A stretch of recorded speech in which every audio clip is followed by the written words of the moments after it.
မေ့လျော့သူဘုရားမြတ်စွာဟောကြားတော်မူခဲ့တဲ့ဒေသနာတော်တွေထဲမှာမေ့လျော့သူဆိုတာပမတ္တဆိုတဲ့စကားလုံးနဲ့မြတ်စွာဘုရားဟောတော်မေ့လျော့သူကိုပမတ္တလို့ခေါ်ပြီးတော့မေ့လျော့ခြင်းဆိုတဲ့မေ့လျော့တတ်တဲ့သဘောကိုတော့ပမာဒလို့ဒီလိုသုံးနှုန်းဖော်ပြလေးရှိတယ်ပမာဒဆိုတာမေ့လျော့ခြင်းနဲ့ပမတ္တကမေ့လျော့သူအဲ့တော့မေ့လျော့ခြင်းနဲ့မေ့လျော့သူဆိုတာတွဲဖက်ပြီးတော့နေတာပဲသို့သောစကားလုံးသုံးထားပုံဟာတစ်ခုနဲ့တစ်ခုမတူဘူးပမာဒကမေ့လျော့ခြင်းပမတ္တကမေ့လျော့သူအပြန်ဆန့်ကျင်မဲ့အားဖြင့်ပြောမယ်ဆိုလို့ရှိရင် negative နဲ့ပမာဒကိုအပမာဒလို့ပြောတဲ့အခါကျတော့မမေ့မလျော့ခြင်းလို့အဓိပ္ပာယ်ရပြီးတော့ပမတ္တကိုအပမတ္တလို့ပြောတဲ့အခါကျတော့မမေ့မလျော့သူလို့ဒီလိုအဓိပ္ပာယ်အပြန်အားဖြင့်သိရ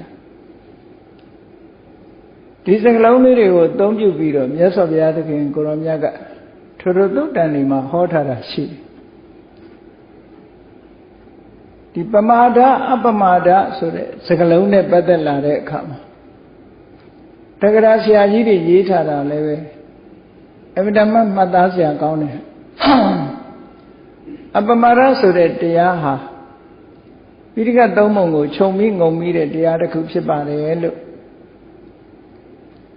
တက္ကရာကြီးကရေးထားတယ်ဥပမာဘာနဲ့တူတော့ဆိုဒီကနေ့ခေတ်မှာရှိတဲ့ကုန်းတရဝ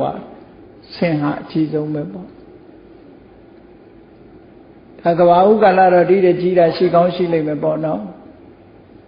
ဒါတော့ဒီကနေ့ခေတ်မှာရှိတဲ့တတ္တဝါတွေထဲမှာဆိုရင်ဆင်ဟာအကြီးဆုံးပဲကုန်းတရဝါတွေရဲ့ခြေရာအားလုံးဟာဆင်ခြေရာထဲမှာထည့်သွင်းမယ်ဆိုရင်အကုန်ဝင်နေပေါ့ဒါအထက်ကရာကျမ်းနေမှာဥပမာပေးထားတဲ့သဘောကြီးမားတာနဲ့ပြောမယ်ဆိုလို့ရှိရင်ဆင်ခြေရာဟာအကြီးဆုံးဖြစ်တယ်လို့ပဲတဲ့တရားအလုံးကိုခြုံမိငုံမိနိုင်တဲ့စကားလုံးတစ်လုံးကိုပြောပြပါပိဋကတ်သုံးပုံအကုန်လုံးဝင်သွားအောင်ပြောမယ်ဆိုရင်အပမာဒဆိုတဲ့စကားလုံးတစ်လုံးကိုပြောရမယ်လို့ဒီလိုရေးတာတွေရှိတယ်ဘာလို့ရေးတုံးလို့ဆိုတော့မြတ်စွာဘုရားနောက်ဆုံးမှာခဲ့တဲ့စကားလုံးတွေကလည်းဒီစကားလုံးဖြစ်နေတာနေ့စဉ်နဲ့အများယဟန်တော်တွေကိုဆုံးမတဲ့အခါမှာလည်းပဲဒီစကားလုံးသုံးတာဒါကြောင့်မို့လို့နေ့စဉ်မြတ်စွာဘုရားကမာဘိခဝေပမာဒဋ္ဌမမေ့ကြနဲ့ပြိနိဗ္ဗာန်သံဃာနိကြတော့ဟန္တတာနိဘိခွေအမတ္တယာမိဝဝေယဓမ္မသင်္ခါရအပမဒေနတမ္ပါဒေထအပမဒနဲ့ပြည့်စုံအောင်လုပ်ကြလို့အဲ့တော့အပမာဒဆိုတဲ့မမေ့မလျော့မှုဆိုတာဘာကိုပြောတာတုံးလို့ဆိုတတိကိုပြောတာတတိနဲ့မကင်းမကွာနေတတ်ဖို့အဲ့တော့တတိဆိုတော့ပြောကြလိမ့်မယ်တပည့်တော်တို့အိမ်မှာနေတတိနဲ့နေတာပါကိုယ်အိမ်မှာဟုတ်လားမိခလုတ်ပိတ်ပြီးပြီလားဆိုတော့လဲတတိနဲ့နေတယ်ထမင်းချက်ရပြီလားဆိုတော့တတိအဲ့ဒီတတိတွေကိုပြောရလားလို့ဆိုလောကလူတွေကအဲ့ဒီတတိတော့ရှိနေကြတာပဲစားရမှာဆိုတာလဲတတိရှိတာပဲအိပ်ရမယ့်အချိန်လဲတတိရှိတာပဲဟိုကိစ္စဒီကိစ္စလုံးဝမှာဆိုတာတွေလဲတတိရှိနေတာအဲ့ဒီတတိမျိုးတွေကိုအပမာဒလို့ပြောရလားလို့ဆိုတော့မဟုတ်ဘူးဒီစကားလုံးတွေကတာမန်မမိတ်မလျော့တဲ့အဓိပ္ပာယ်မျိုးကိုဆိုလိုတာမဟုတ်ဘူးတဲ့ဒါကြောင့်မို့အပမာဒရဲ့အဓိပ္ပာယ်ကိုဖွင့်ဆိုတဲ့အခါမှာသူကအပမာဒဆိုတာတဲ့ကုသိုလ်ကောင်းမှုပြုလုပ်ဖို့ရာအတွက်အမြဲတမ်းတတိရှိနေတာကုသိုလ်ကောင်းမှုကိုတလေးတစားလုပ်တာစင်ဆက်မပြတ်လုပ်တာရိုးရိုးသေးသေးလေးလေးစားစားလုပ်တာဆွဲဆွဲမြဲမြဲလုပ်တာအဲ့ဒါလို့လှုပ်စေတတ်တဲ့တတိကိုသာလဲအပမာဒလို့ပြောတာတဲ့တာမန်မမေ့မလျော့တာကိုပြောတာမဟုတ်ဘူးလို့ဆိုတော့ဒီအပမာဒဆိုတဲ့တရားဟာတာမန်တတိလို့မဟုတ်ဘုန်းကြီးတို့တဏ္ဍာမှာဖြစ်ဖို့ရအမှန်တမ်းခဲရင်တယ်လို့ပြောရ လူတွေကတတိကောင်းတယ်လို့ပြောပြီးမဲ့လို့လိုအပ်တဲ့တတိကောင်းတာမဟုတ်ဘူးတနေ့သာကုံသွားရောကုသိုလ်စိတ်တစ်ခါမှမဖြစ်လိုက်တဲ့လူတွေအများကြီးရှိတယ်ပေါ့ကုသိုလ်ဆိုတာတတိပြုတတ်မှဖြစ်လို့ရတာဟုတ်အနုဆိုဖြစ်ဖို့ရမရှိဘူးပေါ့တတိဟာတကယ်တော့လေရှားပါပစ္စည်းလေ့ကျင့်မွေးမြူထားခြင်းမရှိဘူးဆိုလို့ရှိရင်သူ့ဘာသူပေါ်လာမဲ့သဘောမဟုတ်ဘူးပေါ့အဲ့တော့တမန်အပြင်လူတွေကတော့ပြောတာတတိနဲ့ဒီလိုပြောကြတယ်အဲ့ဒါလို့တမန်တတိတွေကိုဒီနေရာမှာမဆိုလိုပဲနဲ့အပမာဒဆိုတဲ့မမိတ်မလျော်တဲ့တတိဆိုတာဆွဲဆွဲမြဲမြဲလေ့ကျင့်ထားတဲ့တတိမို့လေ့ကျင့်ရမယ့်နေရာတွေကိုလည်းမြတ်စွာဘုရားကတတိပဋ္ဌာန်တရား၄ပါးဆိုပြီးတော့ဟောကြားထားတာရှိတယ်လေကာယဆိုတဲ့အာယုံဝေဒနာဆိုတဲ့အာယုံစိတ်ဓာတ်ဆိုတဲ့အာယုံဓမ္မဆိုတဲ့အာယုံအဲ့ဒီအာယုံ၄မျိုးတည်းကမိမိတဏ္ဍာမှာလွယ်ကူရာအစဉ်ပြေရာအာယုံတစ်ခုနဲ့ကိုယ်တတိကိုလေ့ကျင့်ဖို့မြဲတမ်းစင်စစ်မပြတ်တတိရှိအောင်ကြိုးစားဖို့လေ့ကျင့်ပေးမှရတဲ့တတိမျိုးအဲ့ဒါကြောင့်မလို့ကုသိုလ်ဖြစ်အောင်လည်းပဲတတိဆောင်ဖို့အမတန်မှအရေးကြီးတာဟောဒီတတိတရားရှိမှကုသိုလ်ဆိုတာလုပ်ဖြစ်တယ်တဲ့အနုမို့ဆိုရင်ကုသိုလ်ဆိုတာမလုပ်ဖြစ်ဘူးအဲ့တော့ဒီအပမာဒဆိုတဲ့တတိတရားဟာဘာကြောင့်ကြီးကျယ်မြင့်မြတ်နေရတယ်လဲလို့ဆိုရင်ကုသိုလ်ဖြစ်တာတွေမှန်သမျှသူ့ရဲ့လှုပ်ဆောင်မှုကြောင့်ပဲအလုံးဟာကုသိုလ်ပြုဖို့ရမမေ့သည့်အတွက်ကြောင့်ကုသိုလ်လုံးမိကြတာလူတိုင်းကုသိုလ်လုံးမိတာဟာအပမာဒဆိုတဲ့တတိလေးဝင်လာတဲ့အချိန်လေးမှာလုံးမိကြတာလို့ဒါကြောင့်မို့သူ့ကိုကာရပကအပမာဒကုသိုလ်တရားကိုလှုပ်စေတတ်လို့ဒီအပမာဒဆိုတဲ့တရားကုသိုလ်တရားကိုလှုပ်စေတတ်သည့်အတွက်ကြောင့်အလုံးပေါ်မှာလွှမ်းမိုးကြီးစိုးထားတယ်လို့ဒီလိုပြောတဲ့သဘောအဲ့တော့အပမာဒနဲ့ပတ်သက်ပြီးမြတ်စွာဘုရားက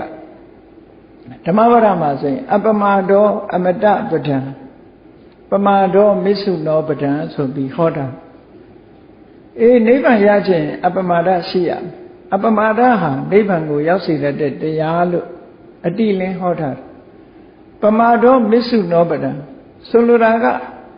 အဲ့ဒီမှာအမတနဲ့မစ္ဆုနှစ်ခုရှင်တွဲပြီးတော့ပြောထားတာဘုန်းကြီးတို့တွေရဲ့ဘဝတွေဟာသေချာစဉ်းစားကြည့်လိုက်မယ်ဆိုလို့ရှိရင်မသေးတာမှမဟုတ်တာအလုံးဟာသေဆုံးခြင်းဖြင့်အဆုံးသတ်နေကြသေဆုံးခြင်းမှာအဆုံးသတ်နေတယ်ဆိုထပ်တလဲလဲသေဆုံးခြင်းမှာအဆုံးသတ်နေရတော့ဒီသေဆုံးခြင်းဆိုတဲ့အဆုံးသတ်ကြီးကိုရှောင်ရှားပြီးတော့ဘယ်တော့မှမသေးရတဲ့အနေအထားမျိုးဟာအမြဲတမ်းထူးခြားတဲ့အနေအထားမျိုးတစ်ခုဖြစ်တယ်ဒါကြောင့်မို့လို့အမတဆိုတဲ့အသုံးအနှုန်းဟာမသေးရာနိဗ္ဗာန်လို့အဓိပ္ပာယ်ပြောတာဘာလို့မသေးတာတော့ဆိုမမွေးတော့မသေးဘူးပေါ့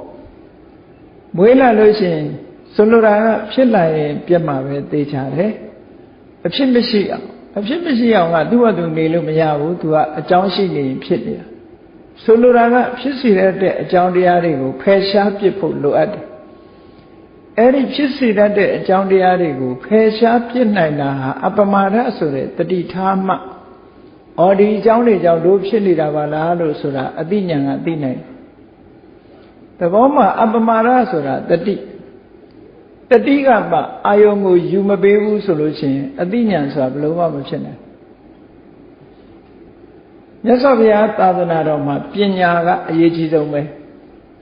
အသိပညာဟာအရေးကြီးဆုံးပဲလို့ဒီလိုဆိုတာဒါမို့မဂ္ဂင်၈ပါးမှာတမ္မာဒိဋ္ဌိဆိုတာကိုရှေ့တန်းတင်ပြီးတော့ဟောတာမှန်ကန်စွာမြင်ခြင်းဆိုတာဉာဏ်ကိုပြောတာအဲ့တော့ဒီဉာဏ်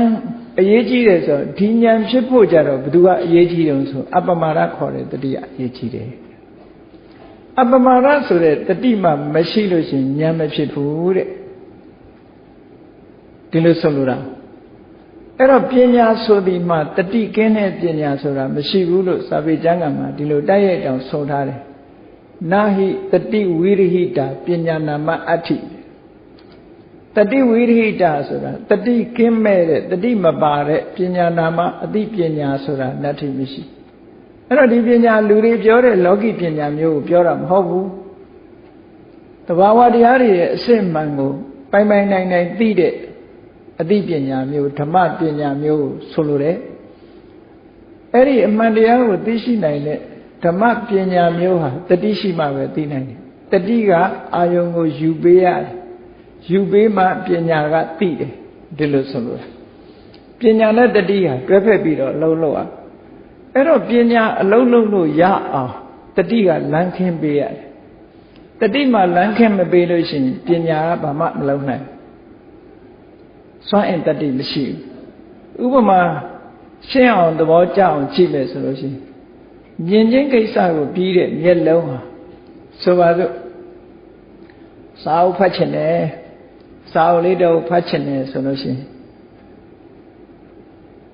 မျက်စိကစာအုပ်ကိုမဖွင့်နိုင်ဘူးဖွင့်ပေးတာလက်ကဖွင့်ပေးရတာအဲ့တော့လက်မပါဘူးဆိုလို့ရှိရင်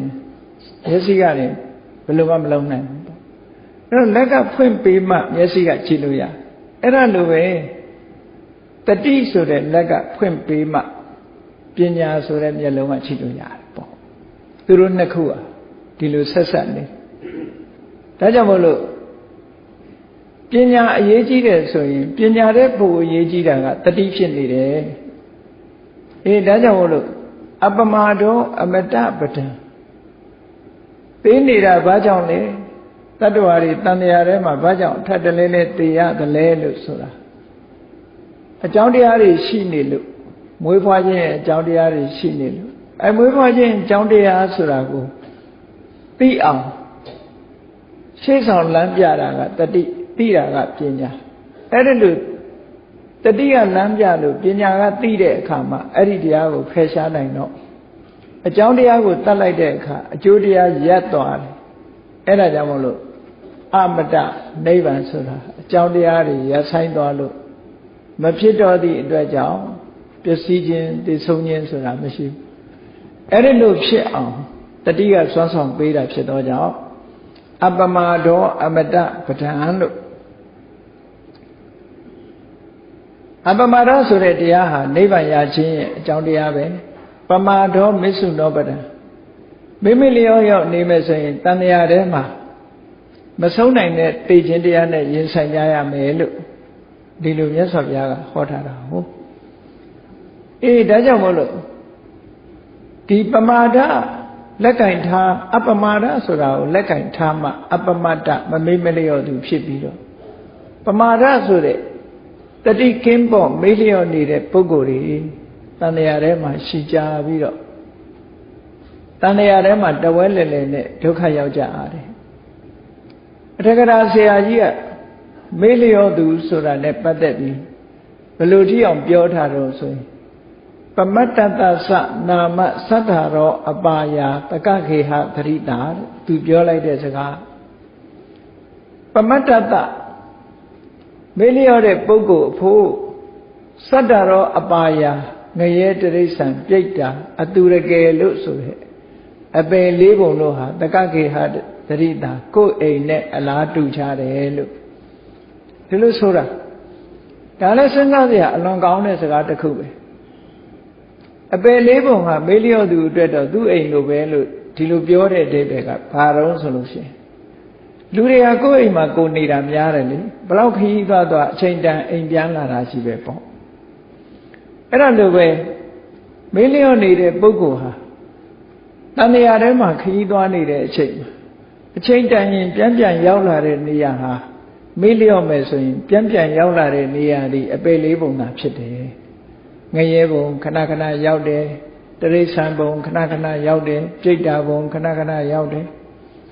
အတုရကယ်ဘုံခဏခဏရောက်တယ်တော့မေးလျော့နေတဲ့ပုဂ္ဂိုလ်တွေဟာဒီဘုံကနေပြီးတော့အဝေးခွာသွားနိုင်ရင်ဟာမစွမ်းနိုင်ကြဒါဖြင့်ဘာဖြစ်လို့မေးလျော့သူဟာအပယ်လေးပုံနဲ့မကွဲမကွာဖြစ်နေရတယ်လေလို့ဆိုတော့မေးလျော့တယ်ဆိုကြတဲ့ကသူကကုသိုလ်မှမလုပ်တော့တာမေးလျော့တယ်ဆိုတာကုသိုလ်ဘက်ကိုမေ့ထားတာကိုပြောတာပေါ့အဲ့တော့လောကမှာဘုန်းကြီးတို့တွေရဲ့တဏ္ဍာမှာကုသိုလ်နဲ့အကုသိုလ်ဒီနှမျိုးပဲရှိတယ်ကုသိုလ်နဲ့အကုသိုလ်ဒီနှမျိုးဟာ တဘာဝအားဖြင့်လူတွေရဲ့တဏ္ဍာမှာအကြောင်းကြောင့်ဖြစ်လာကြတဲ့တဘာဝတရားနှစ်ခုကုသိုလ်တွေကဘာကြောင့်ဖြစ်တာတုံးဆိုယောနိသောမနတိကာရလို့ဆိုတဲ့မြင်တဲ့အာယုံကြားတဲ့အာယုံစတဲ့အာယုံတွေပေါ်မှာမှန်မှန်ကန်ကန်နှလုံးသွင်းနိုင်လို့ရှိရင်ထိုအာယုံနဲ့ဆက်ဆက်ပြီးကုသိုလ်စိတ်ပဲဖြစ်တယ်တဲ့မှန်မှန်ကန်ကန်နှလုံးမသွင်းနိုင်ဘူးအာယောနိသောမနတိကာရမသိမတင်နှလုံးသွင်းမိပြီဆိုလို့ရှိရင်တော့ထိုမြင်ကြားအာယုန်တွေနဲ့ဆက်ဆက်ပြီးတော့အကုသိုလ်တွေပဲဖြစ်ကြတယ်လို့အဲ့တော့လောကမှာတတ္တဝါတွေရဲ့တဏ္ဍာမှာကုသိုလ်ဖြစ်မှုနဲ့အကုသိုလ်ဖြစ်မှုဟာဘယ်ဟာကများတယ်လဲဆိုရင်အကုသိုလ်ဖြစ်မှုတွေကများကုသိုလ်ဖြစ်တာအလွန်တရာမှနည်းတယ်ကုသိုလ်ဖြစ်ဖို့ဆိုတာအမှန်တမ်းခက်တယ်ဘာဖြစ်လို့ခက်တုံးဆိုယောနိသောမနတိကာရနှလုံးသွင်းမှန်ကန်ဖို့အရေးကြီးလို့ပဲအဲ့ဒီနှလုံးသွင်းမှန်ကန်မှုဆိုတာဘယ်လိုနဲ့မှရနိုင်တာတုံးဆိုနှလုံးသွင်းမှန်ကန်မှုဟာသူတော်ကောင်းနဲ့လည်းတွေ့ဖို့လိုအပ်တယ်သူတော်ကောင်းတရားကိုကြားနာဖို့လည်းလိုအပ်တယ်အဲ့ဒီကြတော့မှစဉ်းစားတတ်တာအနုဆိုရင်နှလုံးမသွင်းတတ်ဘူးမစဉ်းစားတတ်ဘူးမစဉ်းစားတတ်သည့်အတွက်ကြောင့်ကိုတွေးသမျှတွေအကုသိုလ်နဲ့ပတ်သက်တဲ့အတွေးတွေကြီးပဲဖြစ်လာတယ်အပြစ်မကင်းတဲ့အတွေးတွေကြီးပဲတွေးပြီးတော့ကိုယ်တဏ္ဍာမှာဖြစ်သမျှတွေဟာအကုသိုလ်စိတ်တွေကြီးပဲများပြီးတော့နောက်ဆုံးဟာအပေပုံမှာပဲအဖြစ်များရတယ်ဆိုတာအကုသိုလ်တွေအဖြစ်များလို့ဒီလိုပြောတာနော်တချို့တလေသူတော်ကောင်းနဲ့ပေါင်းမိပြီးသူတော်ကောင်းတရားကြားနာမိတဲ့ပုဂ္ဂိုလ်တွေကြတော့စိတ်ထားတတ်သွားနှလုံးသွင်းတတ်တယ်ကုသိုလ်တွေအကုသိုလ်တွေနားလည်လာတယ်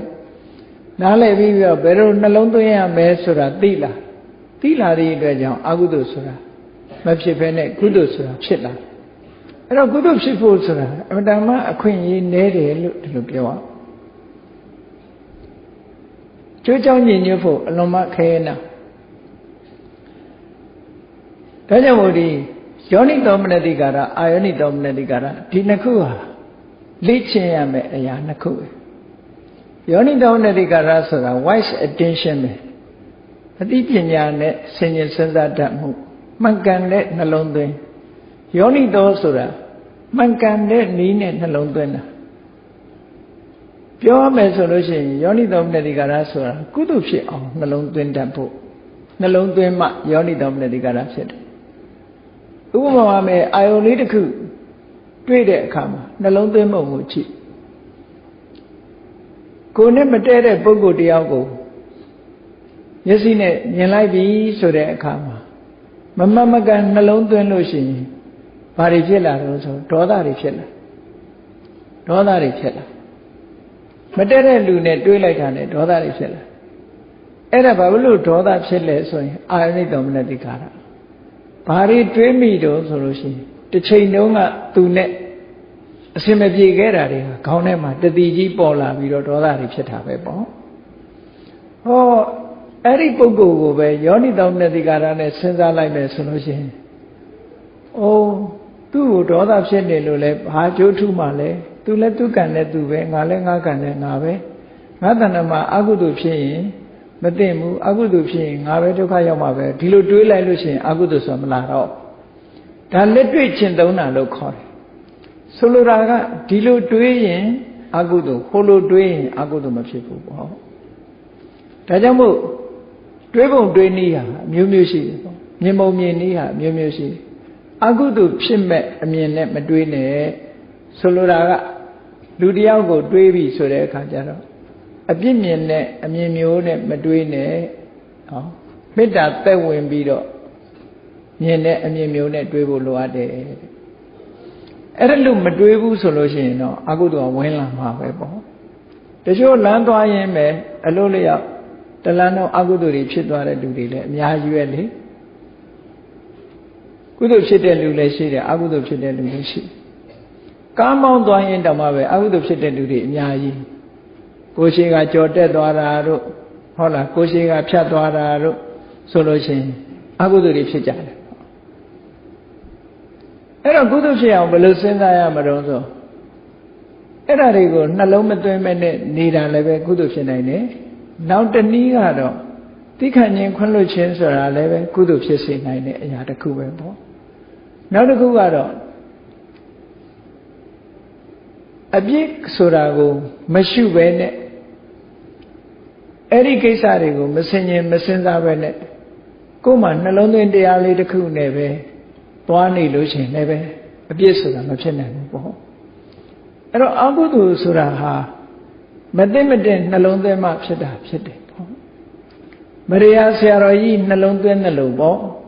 မရိယာဆရာတော်ဆိုတာမင်းတို့မင်းလက်ထက်ကသီခဏ်စိတ်အလွန်များတယ်လို့ပြောတယ်ဘယ်ပဲဖြစ်ဖြစ်ဆရာတော်ကြီးကအကောင်းဘက်ကကြည့်ပြီးတော့နှလုံးသွင်းတတ်တာသမင်းပြောလေးချက်ကပ်လို့ရှင်လဲဟေးဝါရတာတက်တာတာပေါ့ဒီကနေ့မာလေးချက်တွေးလို့ရှင်လဲတောင်းစားရတာပေါ့လို့ဒီလိုတွေးတယ်စားငံလို့ရှင်လဲအစာကြေးတာပေါ့စားငံလို့ရှင်လဲအစာကြေးတာပေါ့စားပေါ်လို့ရှင်လည်းပဲရေငတ်တက်တာတာပေါ့ဒီလိုပဲတွေးတယ်အဲ့တော့အကောင်းဘက်ကနေလှည့်တွေးလို့ရှင်ကိုယ်မှ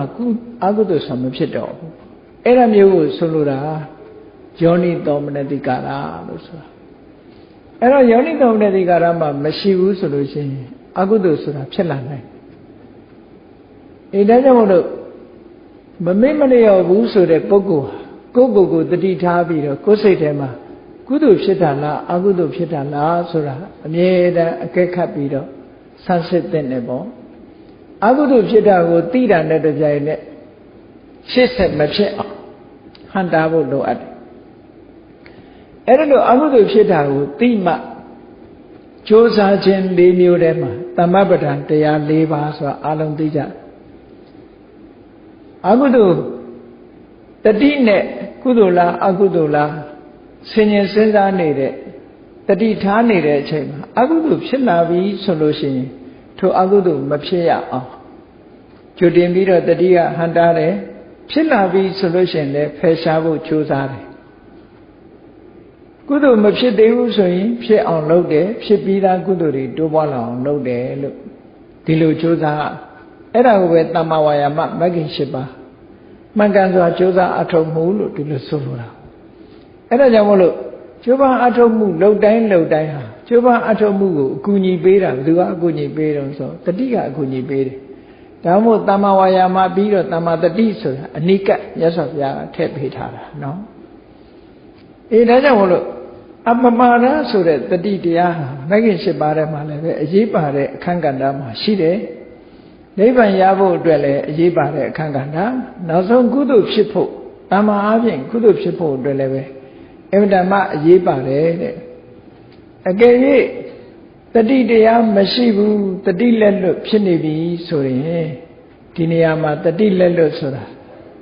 တဏိတာကုံသွားတော့လေကိုယ်တဏ္ဍာမှာကုသိုလ်ဆိုတာတစ်ခါမှမဖြစ်လိုက်ဘူးတနေ့လုံးနေတာတောင်မှပဲကုသိုလ်စိတ်တစ်စိမ့်မှမဖြစ်ဘူးဆိုလို့ရှိရင်ဒါဒီနေ့အတွက်ကတော့တက်အကျိုးမဲ့ဖြစ်တဲ့နေ့တစ်နေ့လို့ဒီလိုပြောရမှာပဲဒါကြောင့်မို့လို့ဘဝမှာနေမယ်ဆိုလို့ရှိရင်တတိမကွာအသိပညာနဲ့နေထိုင်ဖို့ရအမှန်တမ်းအရေးကြီးတယ်မဟာတတိပဌာနာသုံးပါဆိုရင်မြတ်စွာဘုရားကတတိတံပစညဆိုတာကိုတွဲဖက်ပြီးတော့ဟောထားတယ်တတိဆိုတာအာယုံပေါ်မှာအမှတ်ရနေမှုနဲ့တံပစညဆိုတာဆင်ញင်တုံတရားပဲတတိထားမှုနဲ့ဆင်ញင်တုံတရားဟာအမှန်တမ်းအရေးကြီးတယ်တဲ့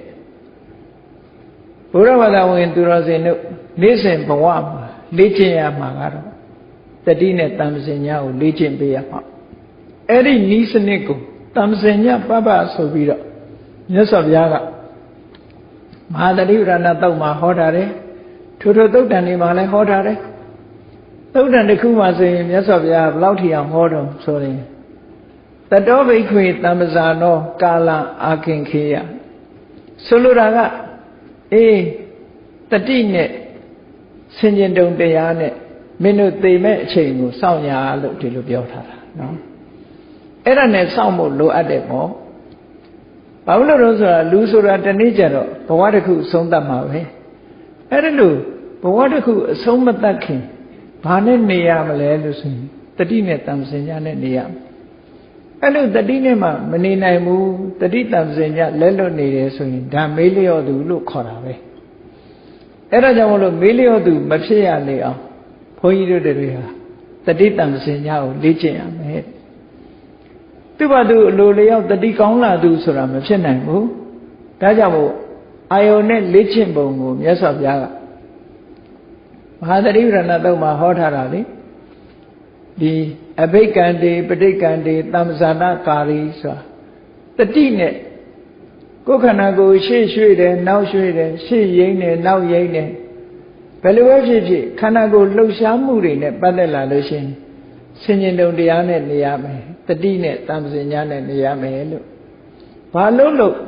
တတိမကွာအသိပညာနဲ့လောက်ရမယ်လို့ဒါကလေ့ကျင့်ခံယူတဲ့နေရာမှာအဲ့ဒါလိုလောက်တာ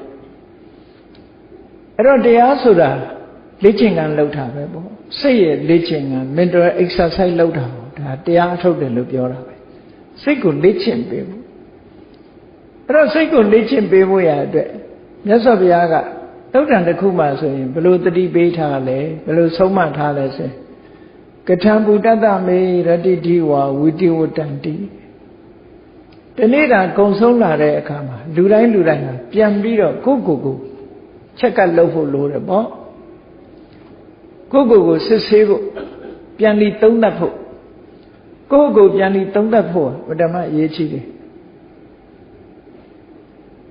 နာနေမိုးတော့အလင်းရောက်လို့တနေ့တာလှုပ်ရှားပြီးညအိယာဝင်ပြီဆိုတဲ့အခါပြန်သုံးသပ်ကြည့်ဘယ်လိုနည်းနဲ့ဒီနေ့ငါဖို့ကုံဆုံးလာတာလဲဘာတွေနဲ့ငါကုံလာလဲလောကလူတွေကအယောင်းဝယ်လုပ်တဲ့လူတွေဟာဈေးကပြန်လာလို့ရှိရင်စိတ်ရင်းတွက်ကြတယ်လေ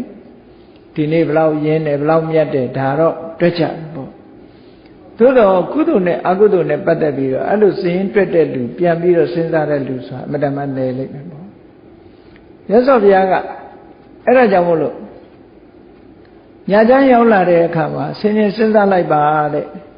တနေ့တာကိုငါဘယ်လိုကုံဆုံးလာတာလဲဆိုတာဆင်ញင်စဉ်းစားတဲ့နဲ့ဘာဖြစ်လို့တော့ဆိုရင်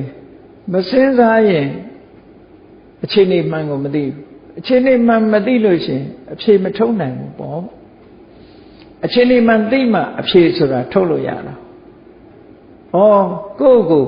မိကုံးထုတ်လိုက်တယ်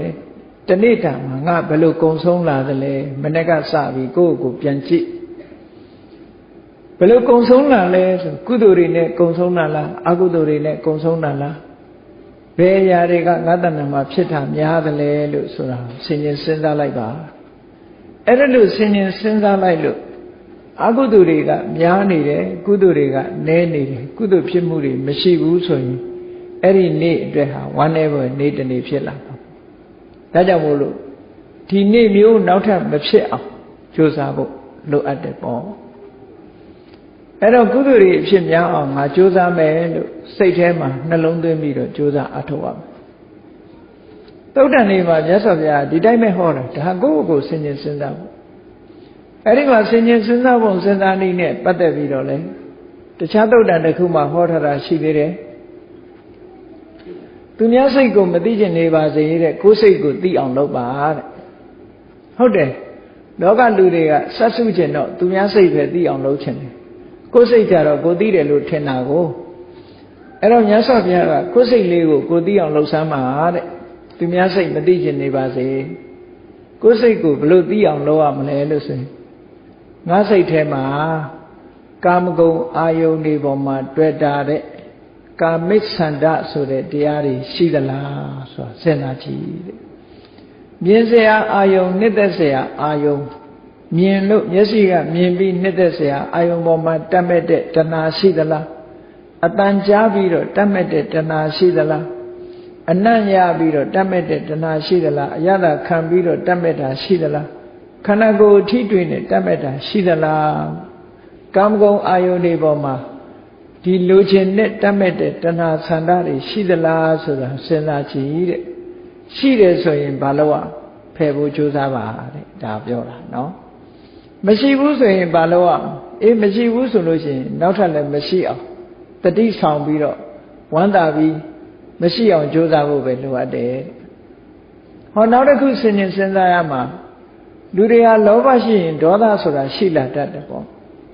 ဘာဖြစ်လို့တော့ဆိုရင်အလိုကြရင်လောဘလေအလိုမကြရင်ဒေါသဆိုတာလာတာပဲအဲ့ဒါကိုဗျာပါဒလို့ခေါ်တယ်ကိုမကြိုက်တဲ့အာယုန်တွေနဲ့တွေးတဲ့အခါမှာစိတ်ထဲမှာဆန့်ကျင်မှုကလေးပေါ်လာတာဟာဒေါသပဲဗျာပါဒပဲအဲ့ဒီဗျာပါဒရောငါးတဏ္ဍာမှာရှိသလားဆင်ရင်စဉ်းစားပြီးတော့ရှိရင်ဖယ်ရှားဖို့ကြိုးစားမရှိဘူးဆိုလို့ရှိရင်တော့ဘယ်တော့မှမရှိအောင်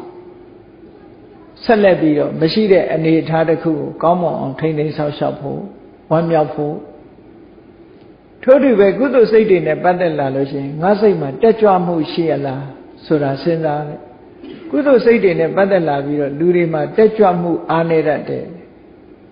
ကြည့်လေကမ္မဋ္ဌာန်းထိုင်ကြည့်လို့ရှိရင်စိတ်မပါဘူးကမ္မဋ္ဌာန်းထိုင်ဖို့စဉ်းစားလိုက်ရင်ဖျားရှိခိုးဖို့စဉ်းစားလိုက်ရင်စိတ်ထဲမှာမပါဘူးဆိုတာဌိနမိတ်တာရဲ့သဘောတွေပဲပေါ့ကုသိုလ်လုပ်ဖို့ဆိုတာစိတ်ကတွန့်သွားလို့ရှိရင်ဒါဌိနမိတ်တာရဲ့သဘောပဲပေါ့အဲ့ဒီဌိနမိတ်တာဆိုတဲ့စိတ်အားရော့ကြမှုတွေငါတဏ္ဍာမှာရှိသလားမရှိဘူးလားကုသိုလ်ရေးနဲ့ပတ်သက်ပြီးစဉ်းကျင်စဉ်းစားတဲ့ရှိရင်မရှိအောင်ကြိုးစားအထောက်ဝီရိယအားနဲ့တွန်းဖယ်ရမယ်နောက်တစ်ခုကတော့ဥဒိစ္စကောကုဆာစိတ်ရဲ့မငြိမ်သက်မှုတွေပေါ့ဒီဥဒိစ္စဆိုတဲ့စိတ်လေမှုကောကုဆာဆိုတဲ့စိတ်ပူပန်မှုတွေဒါတွေရှိလို့ရှိရင်စိတ်ဟာငြိမ်ချမ်းမှုမရှိဘူးအဲငြိမ်းချမ်းမှုမရှိတဲ့စိတ်တွေကိုယ်တဏ္ဍာမှာရှိနေသလားစိတ်ထဲမှာဒီတဘာဝတရားတွေရှိသလားဆိုတာဆင်ញင်စဉ်းစားရှိလို့ရှိရင်မရှိအောင်ကြိုးစားဖို့ဒီလိုဆိုလိုတာနောက်ဝိသိကိစ္စဆိုတာတန်တရားဘုရားတရားတန်ခါအကျင့်သိက္ခာတွေနဲ့ပတ်သက်လာတယ်တရားဓမ္မနဲ့ပတ်သက်လာပြီးတော့ကိုယ်တဏ္ဍာမှာတွေးတောကြည့်လိုက်တဲ့အခါယုံမတန်တရားတွေရှိသလားမဆုံးဖြတ်နိုင်တဲ့ယုံမတန်တရားတွေရှိသလားတွေးဝေပြီးတော့နေတာတွေများရှိသလားလို့ဆင်ញင်စဉ်းစားကြည့်ရှိတယ်ဆိုရင်မရှိအောင်ကြိုးစားတရားတွေဟာသူ့အနေနဲ့သူအဖြေရှိတယ်အဲ့ဒီအဖြေတွေအတိုင်းလိုက်နာကျင့်သုံးဖို့လိုအပ်တယ်ဒါဖြင့်ဝိသိကိစ္စကိုဘယ်လိုဖြေရမှာတော့ဆိုဝိသိကိစ္စပြောက်အောင်တရားနာရတယ်အမှန်ကန်သိအောင်ကြိုးစားရတယ်အသိပညာတွေစီးပူးအားထုတ်ရတယ်ဒါဝိသိကိစ္စပြောက်အကြောင်းတရားနဲ့ပတ်သက်ပြီးဝိသိကိစ္စတွေတန်တရားတွေများလို့ရှိရင်ပရိစ္ဆေသမုပ္ပါဒ်ကိုဆင်ញင်စဉ်းစားလေ့လာခြင်းအားဖြင့်မှန်ကန်တဲ့အကြောင်းတရားတွေကိုသိရှိလာနိုင်တယ်ပေါ့အကြောင်းတရားတွေကိုမှန်မှန်ကန်ကန်သိလာရင်တန်တရားဆိုတာမရှိတော့ဘူးပေါ့ဒီလိုဆိုလိုတာဘုရားတရားတန်ခါနဲ့ပတ်သက်ပြီးတန်တရားရှိလာလို့ရှိရင်ဘုရားတရားတန်ခါနဲ့ပတ်သက်တဲ့လေးနဲ့တဲ့တဘာဝတရားတွေကိုဆင်ញင်စဉ်းစားဖို့အဲ့ဒီအသိပညာရှိလာတာနဲ့တပြိုင်နက်တန်တရားဆိုတာပျောက်ကင်းသွားနိုင်တယ်အဲ့ဒီလိုဥဒိစ္စကောကုဆာဆိုတဲ့စိတ်ပူပန်မှုတွေရှိလာရင်ဘာနဲ့ငြိမ်းရမလဲဆိုရင်အာယုတစ်ခုတည်းပေါ်မှာစိတ်ကလေးကိုငြိမ်အောင်ထားတဲ့တမာတိစွမ်းအားတွေကိုယ်တဏ္ဍာမှာမြင့်လာအောင်လုပ်ပေးဖို့လိုအပ်တာပေါ့အဲ့ဒီလိုလှုပ်ခြင်းအပြင်စိတ်တည်ငြိမ်မှုတွေကိုရရှိလာဌိနမိတ်ဓာတွေဆိုတာကြတော့ဝီရိယစွမ်းအားတွေကိုယ်တဏ္ဍာမှာမြင့်ပေးဖို့လိုတယ်တဲ့ကာမိသန္တာဆိုတာကြတော့အတုပဘာဝနာတို့မမြဲတဲ့သဘောတရားတွေတို့ဆင်ញင်စဉ်းစားပေးခြင်းဖြင့်ကာမဂုဏ်အာယုန်စိတ်တွေကိုလျှော့ချလို့ရတယ်ပေါ့အဲ့ဒါလို့သူ့အဖြေလေးတွေနဲ့သူလှုပ်သွားနိုင်မယ်ဆိုလို့ရှိရင်ဒါကိုယ့်ရဲ့ဘဝတာတနေ့တာအတွက်အခြေအနေတစ်ခုကိုသုံးသပ်ဆင်ခြင်ပြီးတော့ကိုယ့်ကိုယ်ကိုအဖြေထုတ်သွားမယ်ဆိုလို့ရှိရင်အဖြေမှန်တွေကိုသိပြီးတော့ကိုလုံးရမယ့်လုပ်ငန်းကိုလည်းရှင်းရှင်းကြီးမြင်သွားနိုင်တယ်ဒါကြောင့်မို့တတိတံစင်ညာကိုလေ့ကျင့်ပါလို့မမေ့မလျော့သူဆိုရင်ဒီတတိဟာအမှန်တမ်းအရေးကြီးလို့မြတ်စွာဘုရားသခင်ကိုရောမြတ်ကမဂ္ဂင်၈ပါးထဲမှာတမ္မာတတိထိုတမ္မာတတိကိုချဲ့ပြီးတော့ဆောင်ရွက်ဖွယ်အာယုံ၄မျိုးနဲ့တတိပဋ္ဌာန်တရား၄ပါးဆိုပြီးတော့ဟောကြားပြီးလေ့ကျင့်ခန်းယူဖို့အတွက်မြတ်စွာဘုရားကအသေးစိတ်ဟောကြားခဲ့တာအဲ့ဒီအတိုင်းလေ့ကျင့်လိုက်မယ်ဆိုရင်တတိကောင်းမှုအဖြစ်ကိုရရှိလာအဲ့တော့မေးလျော့သူနဲ့မမေးလျော့သူဆိုတဲ့စံတတ်မှတ်ချက်တွေကအစဉ်စဉ်ရှိတယ်လို့ဒီလိုအောင်းမရမှတ်ရမေးလျော့သူဆိုတာအခြေခံအဆင့်နဲ့ပြောရမယ်မေးလျော့သူဆိုတာဘယ်လိုပုဂ္ဂိုလ်မျိုးတော့လို့ဆိုရင်ဘဝတစ်ခုရလာတယ်လူဘဝရလာပြီးတော့နေ့စဉ်နဲ့အမျှစာဝတ်နေရေးကိစ္စတွေကိုသာလုံးမနဲ့စာဝတ်နေရေးကိစ္စလုံးမတဲ့အခါမှာတရားတဲ့ဤဖြစ်စေမတရားတဲ့ဤဖြစ်စေဤမျိုးစုံအသုံးချပြီးတော့စာဝတ်နေပြည့်စုံမှုလုပ်ပြီး ကုသိုလ်အကုသိုလ်ဒါတွေကိုမစင်စားပဲနဲ့ဒုစရိုက်လည်းလှုပ်ထားပဲကြုံကြုံသလိုလှုပ်ပြီးတော့ကုသိုလ်အကုသိုလ်လုံးဝမစင်စားပဲနဲ့စာဝတ်နေရေးကိုလုပ်နေတဲ့ပုဂ္ဂိုလ်ဟာဒါနံပါတ်1အခြေခံအဖြစ်မေးလျော့နေတဲ့ပုဂ္ဂိုလ်ဒုစရိုက်လုပ်ငန်းတွေနဲ့ပဲတနေ့တာအချိန်ကုန်သွားရင်ဒါလုံးဝမေးလျော့တဲ့ပုဂ္ဂိုလ်ပဲအဲ့ဒါလို့လုံးဝနေလျော့နေတဲ့ပုဂ္ဂိုလ်ဟာပမတ္တသသနာမစတ္တရောအပါယတကခေဟသရိတာလို့ဆိုတဲ့အတိုင်းသူ့ရဲ့အလားအလာဟာသူသွားရမယ့်နေရာဟာအပယ်လေးပုံသာဖြစ်တော့မှာပဲဒါကြောင့်မို့လို့ဒီပမတ္တဆိုတဲ့မေးလျော့သူအခြေခံအဆင့်ဟာအဆိုးဆုံးအဆင့်ပဲလို့ဒီလိုပြောရမှာဖြစ်တယ်ကဲနောက်ဒီတဲ့အဆင့်မြင့်လာတဲ့အခါကျတော့ကြည့်ဒုစရိုက်တွေနဲ့တော့အသက်မမွေးဘူးကုသိုလ်ကောင်းမှုယမယံခါလုပ်တယ်ကုသိုလ်ကိုယမယံခါတတိရတယ်လုပ်တဲ့အခါလုပ်တယ်မလုပ်တဲ့အခါမလုပ်ဘူးပေါ့အဲ့ဒါလိုနေတဲ့ပုဂ္ဂိုလ်မျိုးကလည်းရှိသေးတယ်အဲ့ဒါလိုနေတဲ့ပုဂ္ဂိုလ်မျိုးဟာတာမန်အားဖြင့်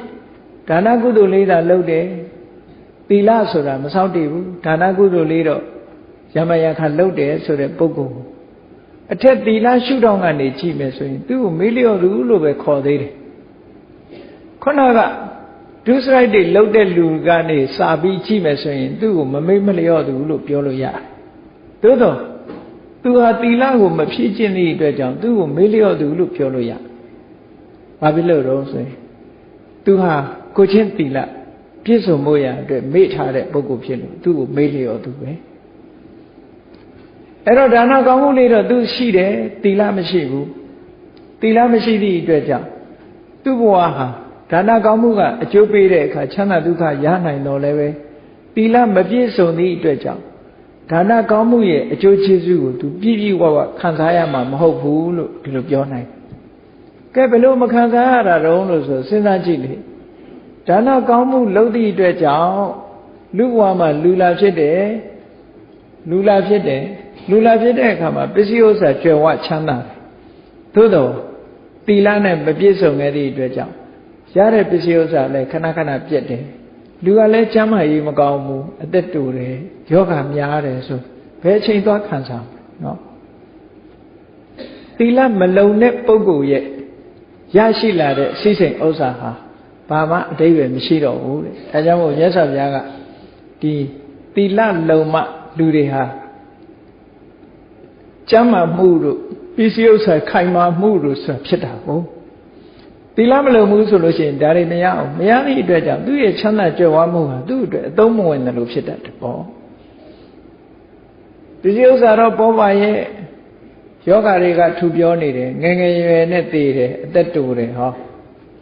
သီလမရှိဘူးဆိုဒါမှသက်ရှိတဲ့ပုဂ္ဂိုလ်တွေကြလူတွေကပြောတယ်နော်သီလကောင်းလိုက်တာသီလကောင်းလိုက်တာနဲ့ကြည့်အေးဒါကြောင့်မို့လို့တစ်ဖက်ကကြည့်မယ်ဆိုရင်ဒါနတော့လုပ်ဖို့ရသည့်အတွက်ကြောင့်သူ့ကိုမမေ့မလျော့သူလို့ပြောနိုင်တော့လေသီလကိုမေ့ထားသည့်အတွက်ကြောင့်သူ့ကိုအထက်ကနေကြည့်ရင်တော့မေ့လျော့သူလို့ပဲပြောရအောင်မယ်အစင်းစင်းပြောသွားတဲ့သဘောဒါချင်းကောင်းပြီဒါနလည်းလုပ်တယ်သီလလည်းလုပ်တယ်နှစ်ခုစလုံးကုသိုလ်ကောင်းမှုတွေလုပ်တယ်ကုသိုလ်ကောင်းမှုတွေလုပ်သည့်အတွက်ကြောင့်အခြေခံအားဖြင့်သူကမမေ့မလျော့သူလို့ခေါ်နိုင်တော်လည်းပဲ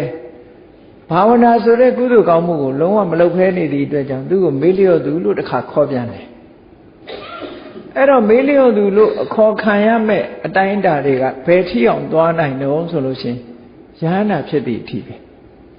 ယဟနာဖြစ်သွားမှမေ့လျော့သူအဖြစ်ကလွတ်မယ်တဲ့ယဟနာမဖြစ်သေးသမျှတော့မကြိုးစားဘူးဆိုရင်မေ့လျော့သူပဲရောက်ဒီလိုဆိုလိုတာဒါကြောင့်မို့မြတ်စွာဘုရားကဒီယဟန်တော်တွေဆိုလို့ရှိရင်သောတာပန်ဖြစ်ပြီးရင်သဂရဂံဖြစ်အောင်သဂရဂံဖြစ်ပြီးရင်အနာဂံဖြစ်အောင်အနာဂံဖြစ်ပြီးရင်ယဟနာဖြစ်အောင်ကြိုးစားမကြိုးစားဘူးဆိုလို့ရှိရင်မေ့လျော့သူလို့သတ်မှတ်တယ်အဲ့တော့အပမဒလို့ဆိုတဲ့တရားရဲ့ပြည့်ပြည့်စုံစုံဟာဘယ်ကြမှာပြည့်ပြည့်စုံလုံးဆိုရင်ကိလေသာတွေအလုံးကုန်သွားတဲ့ယဟနာဖြစ်တဲ့အခါကျတော့မှအပမဒရဲ့ဘဝပြည့်စုံတယ်လို့ဒီလိုဆိုလို့တယ်နော်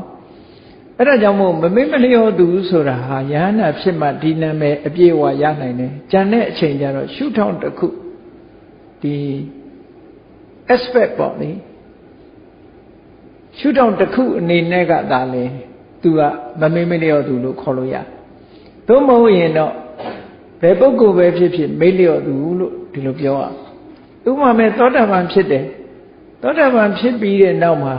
တရားဓမ္မကိုနှလုံးမသွင်းမဲနဲ့နေရင်မြတ်စွာဘုရားကမေ့လျော့သူလို့ပဲခေါ်ပြန်တယ်တဂရကံဖြစ်တယ်အနာဂတ်ဖြစ်ဖို့မကြိုးစားဘူးဆိုရင်မေ့လျော့သူလို့ပဲခေါ်တယ်ယဟန်အနာဂတ်ဖြစ်ပြီးတော့ယဟန္တာဖြစ်အောင်မကြိုးစားသေးဘူးတရားမထုတ်ဘူးဆိုလို့ရှိရင်အဲ့ဒီပုဂ္ဂိုလ်လည်းမေ့လျော့သူလို့ပဲခေါ်တယ်ဒီလိုအစစ်နဲ့ခေါ်သွားအဲ့ဒါဟာသုတ်တန်တစ်ခုအရာဘုန်းကြီးတို့တွေစဉ်းစားကြည့်မြတ်စွာဘုရားဒီကပိလုနေပြီးတော့နေကြတော့အကြောင်းမှာသတင်းသုံးနေတဲ့အချိန်မှာနန္ဒီယဆိုတဲ့တာဂေဝေမင်းတယောက်ရှိတယ်သူတို့ကတရားဘက်ကနေစိတ်ဝင်စားကြတယ်နန္ဒီယတို့မဟာနာမတို့ဂေါရတို့ဆိုတာမြတ်စွာဘုရားလက်ထက်ကဒီဘုရားကျောင်းတော်လာပြီးတော့မိခွန်းနေမေးကြတယ်တရားနာကြတယ်ဆိုတဲ့ပုဂ္ဂိုလ်တွေထဲမှာပါတယ်ပေါ့နော်အဲ့ဒီထဲမှာနန္ဒီယဆိုတဲ့တာဂေဝေမင်းကမြတ်စွာဘုရားကိုတနေ့ကျတော့လျှောက်တယ်သူလျှောက်တာကသောတာပန်အခြေခံအနေနဲ့သူလျှောက်တယ်အဲ့တော့သောတာပန်ဆိုတာလေးကိုနည်းနည်းရှင်းပြီးတော့ပြောကြည့်အောင်သောတာပန္နဆိုတဲ့စကားလုံးလေးရဲ့အဓိပ္ပာယ်အခုခေတ်မှာသောတာပန်နဲ့တော်တော်ပြောကြတယ်ပေါ့အဲ့တော့သောတာပန်ဆိုတာဘယ်လိုပုဂ္ဂိုလ်သောတာပန်ခေါ်တာလဲသောတာပန္နဆိုတဲ့အဓိပ္ပာယ်ကသောတာအာပန္နလို့ပြောပြစကားလုံးဆိုတာအမှန်တမ်းတိတိကျကျပေါ်ပြထားတာသောတာဆိုတာဘာကိုပြောတာလဲလို့ဆိုရင်မဂ္ဂင်၈ပါးကိုသောတာလို့ပြောတာသောတာဆိုတာဒီနေရာမှာနားကိုပြောတာလည်းမဟုတ်ဘူးသောတာဆိုတဲ့ပါဠိစကားကနားကိုဟောတာရှိတယ်ရေစည်းကြောင်းကိုဟောတာရှိတယ်စကားလုံးကအဓိပ္ပာယ်နှစ်ခုဖော်တယ်ပေါ့နားရဲ့ရေစည်းကြောင်းရဲ့ဒါမို့ဟိုသတင်းကြေညာတဲ့အခါကျတော့နာသောတာဆင်ញပါဆိုတာအဲ့ဒါနားကိုပြောတာနော်သောတာရှင်နေဆိုတာနားကိုပြောတာရေစည်းကြောင်းကိုပြောတဲ့အခါကျတော့လည်းပဲသောတာလို့ပြောတယ်အဲ့တော့ဒီနေရာမှာသောတာဟာရေစည်းကြောင်းကိုရည်ညွှန်းတယ်ရေစည်းကြောင်းဆိုတာတင်စားထားတဲ့စကားတစ်ခုပဲမဂ္ဂင်၈ပါးကိုရေစည်းကြောင်းလို့တင်စားလိုက်တာအဲ့တော့သောတာပန္နဆိုတာသောတာဆိုတဲ့မဂ္ဂင်ရေစည်းကြောင်းတွေကိုပထမဆုံးအနေနဲ့ပန္နရောက်သွားသူလို့ဒီလိုအဓိပ္ပာယ်ရတယ်အဲ့တော့သောတာပန်လို့ခေါ်တာဟာနိဗ္ဗာန်ရည်စည်းကြောင်းနဲ့မဂ္ဂင်၈ပါးတည်းဟူသောနိဗ္ဗာန်လမ်းကြောင်းတွေကိုပထမဆုံးဝင်ရောက်မိသူလို့ဒီလိုအဓိပ္ပာယ်ရတယ်ဒီလိုဆိုလိုတာနော်ဒါကိုအင်္ဂလိပ်လိုပြန်တဲ့အခါကျတော့ Sri Intara လို့ပြန် Sri ဆိုတာရည်စည်းကြောင်းပဲတချို့ကတော့ Sri Winna လို့ပြန်တာလည်းရှိတယ်ဒါပါဠိနဲ့ကိုက်အောင်ပြန်မယ်ဆိုရင်Sri Intara ပထမဆုံးနိဗ္ဗာန်လမ်းကြောင်းနဲ့ရောက်သွားတာလမ်းကြောင်းနဲ့ဝင်သွားပြီလိုင်းပေါ်တက်သွားပြီလို့ဒီလိုပြောလို့ရတယ်ဘယ်လိုင်းလို့ဆိုတော့နိဗ္ဗာန်သွားတဲ့လိုင်းဆိုတာမဂ္ဂင်၈ပါးအဲ့တော့မဂ္ဂင်၈ပါးဟာဝိပဿနာချက်နဲ့အဆင့်နဲ့မကဘူးသူကဝိပဿနာတဲ့အဆင့်မြင့်တဲ့မဂ္ဂလို့ဆိုတဲ့ဒီ unity တစ်ခုပေါ့မဂ္ဂင်၈ပါးနဲ့ဖွဲ့စည်းထားတဲ့စွမ်းအားပြည့်တဲ့သမ္မာဒိဋ္ဌိသမ္မာသင်္ကပ္ပသမ္မာဝါစာသမ္မာကမ္မန္တသမ္မာအာဇီဝသမ္မာဝါယာမသမ္မာတတိသမ္မာသမာဓိဆိုဒီ၈ခုဟာစုစည်းလိုက်တဲ့အခါကျတော့စွမ်းအားတွေပြည့်သွားတယ်အဲ့ဒီစွမ်းအားပြည့်သွားတဲ့ဒီ၈ခုကိုပဲမက္ခလို့ခေါ်လိုက်တာအဲ့ဒီမက္ခဆိုတဲ့လမ်းကြောင်းတွေကိုပထမဆုံးရောက်ရှိလာတဲ့ပုဂ္ဂိုလ်ကိုသောတာပန်လို့ဒီလိုပြောတာနော်သောတာပန်ဖြစ်တယ်ဆိုတာမဂ္ဂင်၈ပါးလမ်းကြောင်းပေါ်မှာပထမဆုံးဝင်မိသွားတဲ့ပုဂ္ဂိုလ်လို့ဒီလိုဆိုတာဒါဖြင့်အဲ့ဒီသောတာပန်ဖြစ်ဖို့အတွက်ကဘာတွေလိုအပ်တုံလို့မေးလို့ရှိရင်သူကအကြောင်းတရား၄မျိုးသောတာပန်ဖြစ်ဖို့အကြောင်းတရား၄မျိုးရှိတယ်အကြောင်းတရား၄မျိုးကဘာလဲလို့ဆိုရင်နံပါတ်၁ကတပ္ပုရိသတန်တေဝသူတော်ကောင်းနဲ့ပေါင်းသင်းမှုနောက်တတ္တမတဝနာသူတော်ကောင်းတရားကိုကြားနာမှုဒါအပြင်ဘက်ကအကြောင်း၂ခု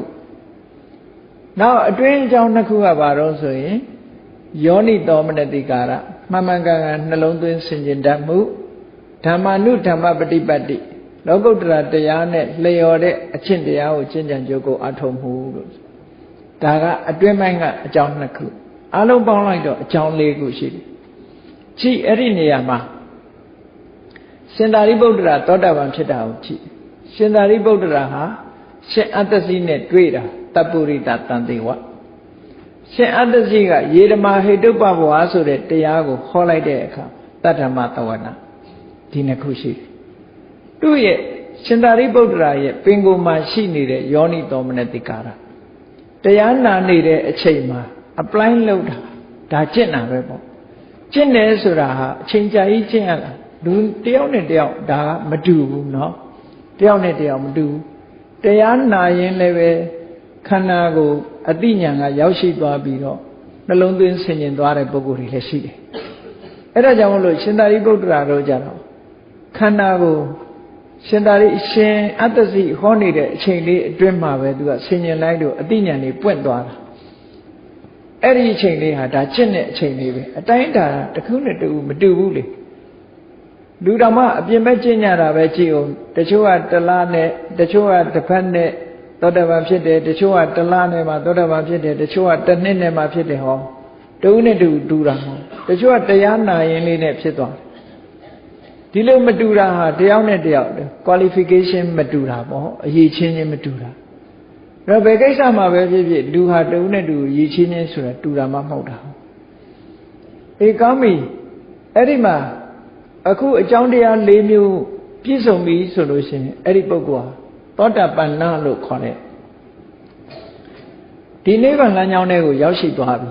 ပထမဆုံးရောက်ရှိအဲ့ဒါလိုရောက်ရှိသွားလိုက်တဲ့အချိန်မှာသူဟာဒိဋ္ဌိလို့ဆိုတဲ့မှားယွင်းနေတဲ့အမြင်တစ်ခုဟာလည်းပျောက်ကင်းသွားတယ်ဝိသိကိစ္စဟာဆိုတဲ့တရားဓမ္မအကျင့်တရားနဲ့ပတ်သက်ပြီးတော့လေတန်တရားကင်းစင်သွားတယ်ဒီ2ခုဟာသူ့အဖို့မှာလုံးဝလွတ်ကင်းသွားတယ်ဆိုလိုတာကတရားနဲ့ပတ်သက်လာလို့ရှိရင်သူ့မှာတန်တရားဆိုတာလုံးဝမရှိဘူးဘုရားတရားတန်ခါနဲ့ပတ်သက်လာရင်တန်တရားဆိုတာလုံးဝမရှိတော့ဘူးမှားယွင်းတဲ့အမြင်ဟာလည်းသူ့မှာလုံးဝမရှိတော့ဒါရင်လာလို့ဆိုမကဘူးသူ့မှာအပေချမ်းလောက်တဲ့လောဘဆိုတာလည်းမရှိတော့ဘူးအပေချမ်းလောက်တဲ့ဒေါသလည်းသူ့မှာမရှိတော့ဒေါသရှိသေးတော့လည်းအပေချမ်းလောက်အောင်မပြင်းထန်တော့ဘူးလို့ဆိုလို့တယ်ကျန်တဲ့ကိလေသာတွေဟာလည်းအများကြီးရောပါသွားပြီစိတ်ကောင်းနှလုံးကောင်းတွေအများကြီးဝင်သွားပြီသောတာပန်ဖြစ်သွားတယ်ဒီလိုဆိုလို့တယ်သောတာပန်ပုဂ္ဂိုလ်မှာဒီမာနရှိပေမဲ့လို့စော်ကားတဲ့မာနမျိုးသူ့မှာမရှိတော့ပြီးတော့အိဋ္ဌမစ္စရိယဆိုတော့သူ့တဏ္ဍာမှာမရှိတော့ဘာလို့လဲဆိုရင်တရားဓမ္မနဲ့ပတ်သက်ပြီးသူ့မှာမစ္စရိယဆိုတာမရှိဘူးသောတာပန်ဖြစ်သွားတဲ့ပုဂ္ဂိုလ်ရဲ့စိတ်ဓာတ်မှာဘယ်လိုအတွေးတွေဝင်နှုံးလို့ဆိုလို့ရှိရင်ငါရတဲ့ငါသိတဲ့တရားမျိုးတလောကလုံးရှိတဲ့ပုဂ္ဂိုလ်တွေသိကြပါစေဆိုစိတ်ရှိတယ်ဒါသူ့ရဲ့ဆန္ဒဖြစ်တာနော်သောတာပန်ဖြစ်သွားရင်အဲ့ဒီဆန္ဒအရင်ဖြစ်တယ်ငါသိတဲ့တရားဓုတရားမြတ်တွေတရားတွေအားလုံးသိကြပါစေဆိုပြီးတော့ဒီစိတ်ဆန္ဒဖြစ်တယ်တဲ့သူသိတဲ့တရားကိုသူများပြောဖို့ရကြတော့ရွှေအိုးကိုသူများပြဖို့ရဝန်လေးတယ်လို့ဝန်လေးတယ်တဲ့ဒါသောတာပန်ပုဂ္ဂိုလ်ရဲ့အခြေအနေ2ခုစာပေကျမ်းဂန်မှာဒီလိုရေးထားတယ်အဲ့တော့သောတာပန်ဒီသောတာပန်လို့လျှောက်ပြောနေရင်တော့ဒါတကယ်မရသေးတဲ့ပုဂ္ဂိုလ်ပဲဖြစ်နိုင်တာပေါ့နော်ရွှေအိုးမစင်ရင်တော့ပြလို့ရတာပဲပေါ့ဘယ်သူမှမယူဘူးလေရွှေထုတော့ပြလို့ရမှာပေါ့ရွှေစစ်ဆိုရင်တော့ဘယ်သူမှမပြဘူးလို့ဆိုလို့အသောတာပန်ဖြစ်သွားပြီဆိုတဲ့ပုဂ္ဂိုလ်ရဲ့စိတ်ဓာတ်ဟာအဲ့ဒီ2ခုရှိတယ်လူတိုင်းကိုသူအတိမျိုးသိစေခြင်းနဲ့သူသိတဲ့တရားကိုသူများထုတ်ဖို့ပြောဖို့ရကြတော့ကိုသိမ့်ထားတဲ့ရွှေအိုးကိုသူများပြဖို့ရဝန်လေးသလောက်ဝန်လေးတယ်ဒီလိုဆိုလိုတာနော်အဲ့ဒီလိုအချင်းရ2ခုနဲ့ပြည့်စုံကဲသောတာပန်ဖြစ်သွားတာကြတော့ဘယ်လိုအင်္ဂါရက်တွေနဲ့ပြည့်စုံသွားတော့ခုနကသောတာပန်ဖြစ်ဖို့ရာအတွက်ကအကြောင်း၄မျိုးနဲ့သူစ조사အထောက်လို့သောတာပန်ဖြစ်သွားပြီနိဗ္ဗာန်လမ်းကြောင်းပေါ်သူရောက်သွားပြီပထမဆုံးအဲ့ဒီရောက်သွားတဲ့အခါမှာသူ့ရဲ့သောတာပန်တွေရရှိတဲ့အင်္ဂါရက်၄ခုကဘာတော့ဆိုလို့ရှိရင်သူကဗုဒ္ဓေအဝိစ္စပတာဒမြတ်စွာဘုရားပေါ်မှာယုံကြည်တာခါတိုင်းယုံကြည်တာနဲ့မတူဘူးအသိဉာဏ်နဲ့ဂုံကိုနှစ်ကာယုံကြည်တာမျိုး ဓမ္မေအဝိဇ္ဇပတ္တာရတရားပေါ်မှာယုံကြည်တာလည်းပဲအသိဉာဏ်နဲ့နှစ်ကာယုံကြည်တာတာမန်ယုံကြည်မှုမျိုးမဟုတ်တော့ဘူးတန်ခေအဝိဇ္ဇပတ္တာရအရိယတန်ဃာတွေပေါ်မှာယုံကြည်မှုကလည်းပဲအသိဉာဏ်နဲ့ယုံကြည်တာမျိုးဖြစ်သွားတယ်ဆိုလိုတာကတရားတက်မဟုတ်ဘူးသူကအသိဉာဏ်နဲ့တွဲဖက်ထားတဲ့တရားဖြစ်သွားပြီအသိဉာဏ်ပါသည့်အတွက်ကြောင့်သူဟာယုံကြည်ချက်ကိုဘယ်တော့မှမပြောင်းတော့ဒီလိုပြောတာနော်တာမန်ယုံကြည်တယ်ဆိုရင်ယုံကြည်ချက်ကပြောင်းနိုင်သေးတယ်လေဒီပြင်လူတယောက်ကလာပြောသွားရင်သူယုံကြည်မှုကပြောင်းသွားနိုင်သေးတယ်သူကအဲ့ဒါလို့မဟုတ်ဆုံးဖြတ်ပြီးတော့ယုံကြည်တာနော်ဒါသာအမှန်ဘယ်သူပြောလို့မှမရတော့ဖရာတရားတန်ခါနဲ့ပတ်သက်ပြီးတော့အဝိဇ္ဇပတ္တာရဆိုတာတုံ့လှုပ်ရင်းရိုင်ခြင်းမရှိတဲ့အသိဉာဏ်ပါတဲ့တရားနဲ့ယုံကြည်တာတဲ့နောက်တစ်ခုကအရိယကန္တသီလလို့ဆိုရဲ၅ပါးသီလ၅ပါးသီလကိုအရိယပုဂ္ဂိုလ်တွေကအမတန်မှမျက်မျက်နှိုးနှိုးထိမ့်သိမ့်ဆောက်ရှောက်လို့အရိယကန္တသီလလို့ခေါ်တယ်ဘယ်လောက်ထိအောင်မျက်နှိုးတုံဆိုရင်သိသည်ဖြစ်စေမသိသည်ဖြစ်စေအဲ့ဒီအရိယပုဂ္ဂိုလ်လေးဟာဆိုပါစို့သောတာပန်ပုဂ္ဂိုလ်ဟာလူဘဝမှာဒီဘဝကသောတာပန်ဖြစ်ပြီးနောက်ဘဝလူဖြစ်တယ်ဆိုပါစို့အဲ့ဒီလူဖြစ်လာတဲ့ဘဝမှာသူက၅ပါးသီလအလိုလိုလုံးလာသူများအသက်တတ်တယ်ဆိုတာသူမှမရှိဘူးနော်သီလလို့သူသိသည်ဖြစ်စေမသိသည်ဖြစ်စေသူများတဲ့တတ်ရမှာတိတ်ဝင်လေးတယ်မတတ်ဘူးသူများဥစ္စာခိုးဖို့ရအတွက်ဘယ်တော့မှမစင်စားဘူးနော်သူတော်ဘာသားမယားပြစ်မှားမှုဆိုရင်စိတ်ထဲတောင်မရှိဘူး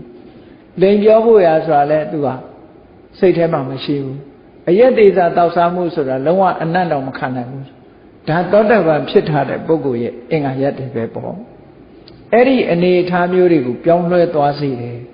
ဒါစိတ်ကပြောင်းသွားရင်ဒီအခြေအနေတွေအကုန်ပြောင်းတာပဲလေအဲ့တော့သောတပန်ဖြစ်သွားရင်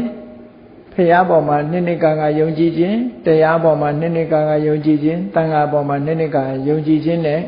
အရိယကန္တသီလနဲ့ပတ်သက်လာလို့ရှိရင်ဒီဘဝမပြောနဲ့ဘယ်ဘဝမှမချိုးဖောက်တော့ဘူးတဲ့သိသည်ဖြစ်စေမသိသည်ဖြစ်စေသူကအဲ့ဒါလောက်ထိအောင်မြဲသွားပြီလို့ဒီလိုပြောတာအဲ့ဒီ၄ချက်အဲ့တော့ခုနကနန္ဒီယဆိုတဲ့တာဂဝေမင်းကမြတ်စွာဘုရားကိုလျှောက်တယ်အရှင်ဘုရားတဲ့အရိယတာဝကအရိယတာဝကဆိုတာဘုရားရဲ့တပည့်တာဝကတွေကိုအရိယတာဝကလို့ခေါ်တာအရှင်ဘုရားအရိယတာဝကဟာဒီသောတပန်နေပြည့်စုံတဲ့အင်္ဂါရပ်၄မျိုးလုံးဝမရှိဘူးဆိုတဲ့အရိယတာဝကကိုမိမိလျော်လျော်နေတဲ့အရိယတာဝကလို့ပြောရမလားတဲ့မြတ်စွာဘုရားကသူလျှောက်တာသူလျှောက်ပုံကနော်သောတပန်ရဲ့အင်္ဂါ၄မျိုးနဲ့သောတပန်အင်္ဂါ၄မျိုးတစ်ခုမှမရှိတဲ့အရိယတာဝကဆိုလိုတာကဘုရားတပည့်ဖြစ်ပေမဲ့လို့ဒီအင်္ဂါဘုရားကိုနှစ်ကာကြည်ညိုခြင်းတရားကိုနှစ်ကာယုံကြည်ခြင်းတန်ခါကိုနှစ်ကာယုံကြည်ခြင်းနဲ့၅ပါးသီလကိုမျက်နှိုးခြင်းဆိုတဲ့ဒီသီလနဲ့ပြည့်စုံခြင်းဆိုတဲ့ဒီအင်္ဂါ၄မျိုးတစ်ခုမှမပြည့်ပဲနဲ့နေတဲ့ပုဂ္ဂိုလ်ကိုဒါအဲ့ဒီတစ်ခုမှမရှိတဲ့ပုဂ္ဂိုလ်ကိုမေ့လျော့တဲ့ပုဂ္ဂိုလ်လို့ခေါ်ရမှာလားလို့မြတ်စွာဘုရားကိုလျှောက်တယ်အဲ့လိုလျှောက်တော့မြတ်စွာဘုရားကဘယ်လိုဖြေတော့ဆိုရင်အဲ့ဒီ၄မျိုးနဲ့လုံးဝမပြည့်စုံတဲ့ပုဂ္ဂိုလ်ဟာအရိယာစရင်မဝင်တဲ့ပုထုဇဉ်မျှတာဖြစ်တယ်ဆိုပြီးတော့အဲ့ဒီပုထုဇဉ်ရဲ့မေ့လျော့မှုကိုမြတ်စွာဘုရားကမပြောဘူးအဲ့ဒါကပုထုဇဉ်မျှတာဖြစ်တယ်ငါဆိုလိုတာကမမေ့မလျော့သူဆိုတဲ့ပုဂ္ဂိုလ်ဟာဘယ်လိုပုဂ္ဂိုလ်မျိုးလဲလို့ဆိုလို့ရှိရင်သောတပန်အင်္ဂါရပ်တွေနဲ့ပြည့်ပါတယ်တဲ့လူတယောက်ဟာသောတပန်အင်္ဂါရပ်၄မျိုးနဲ့ပြည့်စုံတယ်ဖရာကိုလည်းနှစ်ကာကြည်ညိုတယ်တရားကိုလည်းနှစ်ကာကြည်ညိုတယ်တန်ခါကိုလည်းနှစ်ကာကြည်ညိုတယ်အရိယကန္တသီလနဲ့လည်းပြည့်စုံတယ်သို့တော့သူဟာဖရာကိုကြည်ညိုခြင်းဆိုတာလေးနဲ့တင်ခြေနှက်နေပြီးတော့တနေ့တာမှလည်းကမ္မထဘာဝနာနှလုံးသွင်းခြင်းမရှိဘူးတဲ့ညအခါမှာလည်းပဲနှလုံးသွင်းခြင်းမရှိဘူးဆိုရင်အဲ့ဒီပုဂ္ဂိုလ်ကမေ့လျော့သူလို့ပြောတာနော်ဆိုလိုတာကသောတပန်ဖြစ်ပြီးရင်လည်းပဲတရားနှလုံးသွင်းရမယ်လို့ပြောတာမြတ်စွာဘုရားတချို့ကသောတပန်ဖြစ်ပြီးရင်ဘာမှလုပ်เสียမလိုဘူးလို့ထင်ကောင်းထင်တယ်အဲ့ဒါကြောင့်မလို့ရှင်သာရိပုတ္တရာကတခါတော့ကရှင်ဂုဋ္ဌိကရဲ့အမေးကိုဖြေတာထမရှ ရှင်သာရိပုတ္တရာကအမေးတစ်ခုဖြေတဲ့အခါမှာဟိုကမေးတယ်အရှင်ဘုရားတဲ့ပုရုဇဉ်ပုဂ္ဂိုလ်တုတ္တရှိတဲ့ပုရုဇဉ်ပုဂ္ဂိုလ်တော့မဟုတ်သီလရှိတဲ့ပုရုဇဉ်ပုဂ္ဂိုလ်ဟာဘာလို့ရဟာအနိစ္စဒုက္ခအနတ္တလို့နှလုံးသွင်းရမယ်တဲ့ဒါဖြင့်သောတာပန်ဖြစ်ရောဘာလို့ရအနိစ္စဒုက္ခအနတ္တနှလုံးသွင်းရမှာပဲတဲ့သက္ကရာကံဖြစ်ရောဆိုသက္ကရာကံဖြစ်လည်းအနိစ္စဒုက္ခအနတ္တနှလုံးသွင်းရမှာပဲတဲ့အနာဂံဖြစ်ရောအနာဂံဖြစ်ရင်လည်းအနိစ္စဒုက္ခအနတ္တနှလုံးသွင်းရမယ်ယဟနာဖြစ်ရောယဟနာဖြစ်ရင်လည်းအနိစ္စဒုက္ခအနတ္တနှလုံးသွင်းရမယ်လို့ဒီလိုဖြေခဲ့တာရှိအဲ့ဒီတော့မေးတဲ့ကိုတော့အရှင်ဘုရားယဟနာဆိုတာဘာမှလုပ်เสียမလိုတော့ဘူးမဟုတ်လားလို့ဆိုတော့အေးတဲ့ယဟနာပုဂ္ဂိုလ်လည်းအနိစ္စဒုက္ခအနတ္တဆိုတာနှလုံးသွင်းဆင်ញင်မှုမပြုဘူးဆိုလို့ရှိရင်သင်္ခါရတရားတွေနဲ့သူစိတ်ဟာငြိမ်းချမ်းမှုမရနိုင်ဘူးတဲ့ဒီလိုဆိုလိုတာနော်အဲ့တော့သောတာပန်ပုဂ္ဂိုလ်ဖြစ်ပါပြီတဲ့ဆိုပါစို့သောတာပန်ပုဂ္ဂိုလ်ဖြစ်ပြီးတော့ဗုဒ္ဓေအဝိဇ္ဇပတာရလို့ဆိုတဲ့မြတ်စွာဘုရားပေါ်မှာကြီးညိုမှုတရားတရားလေးနဲ့ရှင်းနှပ်ပြီးတော့နေတယ်တဲ့အဲ့ဒီလိုရှင်းနှပ်ပြီးတော့နေပြီးတော့ရှေ့ဆက်ပြီးတော့တရားမထုတ်ဘူးတဲ့နေ့အခါမှာဆိုလို့ရှိရင်လေကောင်းကောင်းအာယုန်တွေကလွတ်လပ်တဲ့တမာတိစွမ်းအားမျိုးသူမလုပ်ဘူးတဲ့နော်ညအခါမှာဆိုလဲဝိပဿနာကျင့်စဉ်နဲ့ဒီအာယုန်တွေကတိမ့်ချုပ်ပြီးတော့အာယုန်တစ်ခုတည်းပေါ်မှာနေတဲ့ဘာဝနာကျင့်စဉ်တစ်ခုမကျင့်ဆိုလိုတာကအေရီသောတာပန်တော့ဖြစ်တယ်သောတာပန်အင်္ဂါတွေနဲ့ပြည့်စုံတယ်အဲ့ဒါလေးနဲ့တင်ခြေနှက်ပြီးတော့နေ့လေသမထလုပ်ငန်းမလုပ်ဘူးညလည်းဝိပဿနာလုပ်ငန်းမလုပ်ဘူးဆိုလို့ရှိရင်တဲ့ဘာဖြစ်လဲလို့ဆိုလို့ရှိရင်အဲ့ဒီလိုမိမိလျော့ရော့ဒီသမထကျင့်စဉ်ဝိပဿနာကျင့်စဉ်မှာမကျင့်ဘူးဆိုရင်ဘာဖြစ်လဲလို့ဆိုရင်ပါမောဇ္ဇဆိုတဲ့တရားနဲ့ပတ်သက်တဲ့ဝမ်းမြောက်မှုသူမှမဖြစ်ဘူးတဲ့ဟောဒါကကျင့်မှဖြစ်တာတမာတိဆိုတာဝင်စားမှဖြစ်တယ်အသောတာပန်ဖြစ်သွားပြီမဲ့လို့နိဗ္ဗာန်ကိုအမြဲတမ်းကြီးမြင်နေတာမှမဟုတ်တာဟောယဟနာဖြစ်သွားရင်လည်းနိဗ္ဗာန်ကိုအမြဲတမ်းမြင်နေတာမဟုတ်ဘူး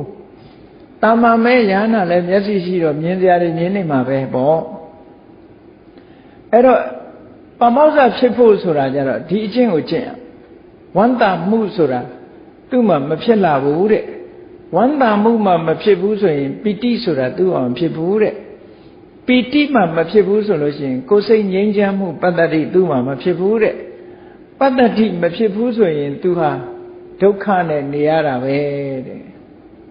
ပတ္တတိဆိုတဲ့ငြိမ်းချမ်းမှုမရှိဘူးဆိုရင်သူ့ကိုယ်အနေထားဟာဆင်းရဲတဲ့အနေထားတစ်ခုပဲတဲ့အဲ့ဒီဆင်းရဲနေကြတဲ့ပုဂ္ဂိုလ်ဟာနော်တမာတိမရှိတော့ဘူးတဲ့တမာတိမရတမာတိမရလို့ရှိရင်တရားဓမ္မတွေသူ့တဏ္ဍာမှာမပေါ်လာတော့ဘူးဒီလိုဆိုလိုတာနော်ဆိုပါစို့သောတာပန်ဖြစ်တယ်သောတာပန်ဖြစ်တမန်ကိစ္စတွေပဲလျှောက်လုံးနေမယ်တမန်ကိစ္စတွေလျှောက်လုံးနေရင်တမန်လူတွေနဲ့စကားပြောတမန်လူတွေနဲ့နေဟုတ်လားတမန်အာယုန်နေနဲ့ပဲဒီတိုင်းနေမယ်ဆိုလို့ရှိရင်ပါမောဇ္ဇဆိုတာမလာဘူးပီတိဆိုတာမလာဘူးပတ္တရိဆိုတာမလာဘူးပတ္တရိမလာသည့်အတွက်ကြောင့်ဒုက္ခမလာဘူးဒုက္ခမလာသည့်အတွက်ကြောင့်တမာရိမလာဘူးတမာရိမလာသည့်အတွက်ကြောင့်နိဗ္ဗာန်ဆိုတဲ့တရားသူ့တဏ္ဍာမှာပေါ်မလာဘူးလို့ဒီလိုပြောတာနော်အဲ့ဒီလိုနိဗ္ဗာန်ဆိုတဲ့တရားမှာသူစိတ်ပေါ်မလာဘူးဆိုရင်သူ့ကိုမေ့လျော့သူလို့ပြောရမယ်တဲ့ဟာဒီလိုဟောတာအဲ့ဒါကြောင့်မလို့တစ်ခါလာပြီးတော့ရှောက်ကြတယ်တချို့တွေကမာကြီးတွေကသူသောတာပန်ဖြစ်နေတယ်လို့သူတို့ကိုယ့်ကိုယ်လည်းအထင်ရောက်ပုံရပါတယ်အဲ့တော့သောတာပန်ဖြစ်နေလို့ဖြစ်နေတယ်ဆိုတဲ့အထင်နဲ့သူတို့ကဘာပြောလဲလို့ဆိုရင်အဲ့တော့သောတာပန်ဖြစ်နေပြီဆိုရင်ဘာမှလုပ်เสียမလိုတော့တဲ့အနေအထားမျိုးတွေပြောကြတာပေါ့မဟုတ်ဘူးအကြံပေးရတယ်အဲ့တော့ကိုယ့်ကိုယ်သောတာပန်ဖြစ်တာမဖြစ်တာနေထားသောတာပန်ဖြစ်တယ်ဆိုတဲ့ပုဂ္ဂိုလ်တယောက်ဟာကိုယ့်ကိုယ်သိသလားမသိဘူးလားလို့ဆိုသိတယ်ဘယ်လိုသိတာတော့ဆိုရင်သူ့စိတ်ထဲမှာဖြစ်တဲ့သူမက်ကိုဆင်ញင်နိုင်တယ်ဖို့ကိုဆင်ញင်နိုင်တယ်နိဗ္ဗာန်ကိုသူဆင်ញင်နိုင်တယ်သို့တော့ဘယ်ကိလေသာကိုပယ်တယ်ဘယ်ကိလေသာတွေမပယ်သေးဘူးဆိုတာတော့ဘောဓုတမရှိရင်မသိနိုင်ဘူးပေါ့အဲ့ဒါတော့ဒီလိုစာပေကျမ်းကမှလည်းဆိုထားတယ်ဆိုထားတော့အဲ့တော့သောတာပန်ဖြစ်တာမဖြစ်တာအတာထားကိုယ့်ဟာကိုလုံးရမယ့်အလုပ်ကိုနေ့စဉ်လုပ်နေဖို့လိုအပ်တယ်လို့ဒီလိုပဲအချံပေးရကိုလုံးရမယ့်အလုပ်ကိုလုပ်တရားဆိုတာနေ့စဉ်နဲ့အမျှရှုမှတ်နေဖို့လိုအပ်တယ်ပေါ့အခုဒီသုတ္တံမှာကြည့်မြတ်စွာဘုရား သောတာပန်ဖြစ်ပြီးတမာရီလေးရပြီဆိုတာလေးနဲ့ခြေတတ်မနေနဲ့တဲ့ခြေတတ်မနေပဲနဲ့လှုပ်တဲ့လှုပ်ထိုက်တာကိုပုံမှန်ကြိုးစားပြီးတော့သမထကျင့်စဉ်ဝိပဿနာကျင့်စဉ်သမထဆိုတာလည်းကျင့်ရတာပဲဝိပဿနာဆိုတာလည်းကျင့်ရတာတချို့ကသမထဆိုတာကိုကြောက်စရာလို့ထင်တဲ့ပုဂ္ဂိုလ်ဟာရှိသေးတယ်မဟုတ်ဘူးသမထဆိုတာလည်းကျင့်ရတယ်သမထကျင့်ပြီးတော့ဝိပဿနာပဲကုတာဘုရားရှင်သာရိပုတ္တရာတို့ရှင်မမောက္ကလန်တို့ဘုရားယဟန္တာတွေဟာဇန်ဒီဝင်စားနေတယ်ဆိုတာသမထစွမ်းအားနဲ့သွားတာလေသမထကျင့်ပြီးတော့သမထစွမ်းအားနဲ့ဒိဋ္ဌဓမ္မဒုက္ခဝိရဒချမ်းသာဒုက္ခခံစားကြတယ်အဲ့ဒါလို့မှမနေဘူးဆိုလို့ရှိရင်ကာမဂုဏ်အာယုန်တွေကတမ္မာအာယုန်တွေနဲ့စိတ်ဟာလောဘမဖြစ်ပေမဲ့ဒေါသမဖြစ်ပေမဲ့မောဟဆိုတဲ့ကိလေသာတွေမဖြစ်ပေမဲ့တမ္မာအာယုန်တွေထဲမှာနေတဲ့စိတ်ဟာငြိမ်းချမ်းတဲ့စိတ်မဖြစ်နိုင်ဘူးတဲ့ဒါကြောင့်မို့လို့မြတ်စွာဘုရားကဒီသုတ္တံမှာဒီသောတာပန်ဖြစ်ခဲ့အောင်တော့ဆိုလိုတာကသောတာပန်ဖြစ်အောင်မြတ်စွာဘုရားပေါ်မှာနှစ်ကာယုံကြည်မှုတရားပေါ်မှာနှစ်ကာယုံကြည်မှုသံဃာပေါ်မှာနှစ်ကာယုံကြည်မှုအရိယာသူတော်စင်တွေမျက်မျက်နှိုးနှိုးစောင့်တဲ့၅ပါးသီလနဲ့ပြည့်စုံမှုဆိုတာဒါလေးနဲ့တင်ကျင့်납ပြီးတော့သမထဝိပဿနာဘာဝနာလုပ်ငန်းတွေကိုနေ့ညမကျင့်မဲနေပြီဆိုလို့ရှိရင်တဲ့ဘာဖြစ်လဲအဲ့ဒီပုဂ္ဂိုလ်မှာပါမောဇ္ဇမဖြစ်ဘူးတဲ့ပါမောဇ္ဇမဖြစ်သည့်အတွက်ကြောင့်ပီတိဆိုတဲ့နှစ်သက်မှုမဖြစ်ဘူးပီတိမဖြစ်သည့်အတွက်ကြောင့်ဒုက္ခဆိုတာမဖြစ်ဘူးပီတိမဖြစ်သည့်အတွက်ကြောင့်ပတ္တတိဆိုတဲ့ငြိမ်းချမ်းမှုမဖြစ်ဘူးပတ္တတိငြိမ်းချမ်းမှုမဖြစ်သည့်အတွက်ကြောင့်သူ့ရဲ့အနေအထိုင်ဟာဆင်းရဲတဲ့အနေအထိုင်တစ်ခုဖြစ်တယ်ဆင်းရဲနေသည့်အတွက်ကြောင့်စိတ်ဟာတမာတိမရဘူးတမာတိမရသည့်အတွက်ကြောင့်မြတ်စွာဘုရားဟောကြားတဲ့တကယ်ကိုမွန်မြတ်လာတဲ့ဘောဓိပက္ခိယတရားတွေသူ့တဏ္ဍာမှာထင်ပေါ်လာခြင်းမရှိဘူးတဲ့အဲ့ဒါလို့တရားဓမ္မတွေသူ့တဏ္ဍာသူ့ဉာဏ်ထဲမှာထင်မလာခြင်းနာဟာမေ့လျော့တဲ့ပုဂ္ဂိုလ်ဖြစ်လို့ထင်မလာတာဖြစ်တယ်လို့မြတ်စွာဘုရားဒီလိုဟောအဲ့ဒါကြောင့်မလို့ဘုန်းကြီးတို့တွေဟာမေ့လျော့သူဆိုတဲ့နေရာမှာအဆင့်ဆင့်မှတ်သားကြရမှာဖြစ်တယ်တကယ်ကိုအခြေခံကမေ့လျော့သူဆိုတဲ့ပုဂ္ဂိုလ်ကြတော့အပင်ငရဲမှာဒုက္ခရောက်နိုင်တယ်ပေါ့အဲ့ဒီကနေပြီးတော့ဒီတစ်ဆင့်ပြီးတစ်ဆင့်ကုသိုလ်ကောင်းမှုတွေကိုတိုးတက်ပြီးတော့ကြိုးစားသွားမှလှုပ်တဲ့လှုပ်ထိုက်တဲ့ကုသိုလ်တွေဟာကုသိုလ်ဆိုတာဘယ်ကြမှာအဆုံးသတ်တယ်လဲဆိုရင်အရတ္တမက်ဆိုတဲ့ကုသိုလ်ရမှာအဆုံးသတ်တာဖြစ်တယ်အဲ့ဒီမရောက်ခင်ဘုန်းကြီးတို့တွေဟာအဲ့ဒီမရောက်ဖဲနဲ့ရပ်တန့်ပြီးတော့နေမယ်ဆိုရင်တော့မေ့လျော့သူဆိုတဲ့ပုဂ္ဂိုလ်စင်းနဲ့ရောက်တော့မှာပဲပေါ့ဒါကြောင့်မို့မြတ်စွာဘုရားဆွလို့တဲ့မမေ့မလျော့သူမေ့လျော့သူဆိုတဲ့ပုဂ္ဂိုလ်စင်းရဲကလွတ်အောင်မမေ့မလျော့သူဖြစ်အောင်ဘုန်းကြီးတို့တွေနေ့စဉ်နဲ့အမျှရထားတဲ့ကိုရနေတဲ့တာမန်ကုသိုလ်လေးနဲ့တင်ခြေနှက်မနေပဲနဲ့ရှေ့ဆက်ပြီးတော့ကုသိုလ်တွေတိုးတဲ့တိုးလာအောင်ကြိုးစားအားထုတ်ကြရမှာဖြစ်တယ်လို့ကိုယ်စီသဘောကျပြီးတော့ကြိုးစားအားထုတ်နိုင်ကြပါစေကုန်သတည်း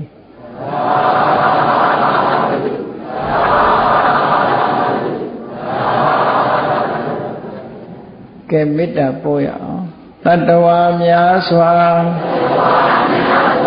ဖေးရန်กว่าချမ်းသာကြပါစေတတ္တဝါများစွာဖေးရန်กว่าချမ်းသာကြပါစေမေတ္တာရေချမ်းသုံးငါဖြံငြိမ်းချမ်းကြပါစေမေတ္တာရေချမ်း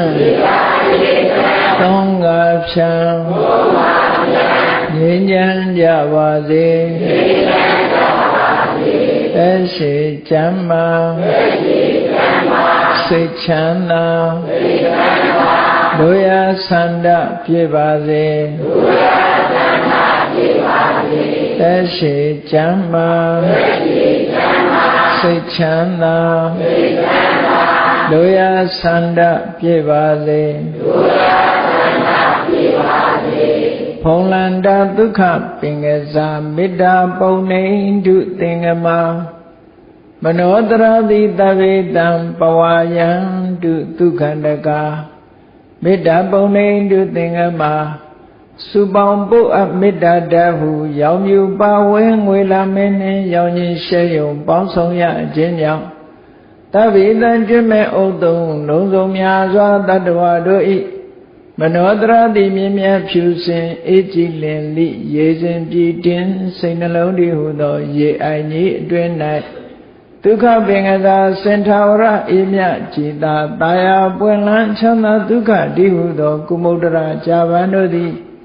ဖုံလန္တာဝန္တာရှင်မြူဝမုံလူလျက်ကြည်နုဝဲကြုံဖူးပွင့်ညအကုန်သည်ဖြစ်၍ဒုက္ခနကလေးအောင်လေးတဲ့ရောရှက်သင်ပြန့်ပီတိတိဟုသောယနံတို့သည်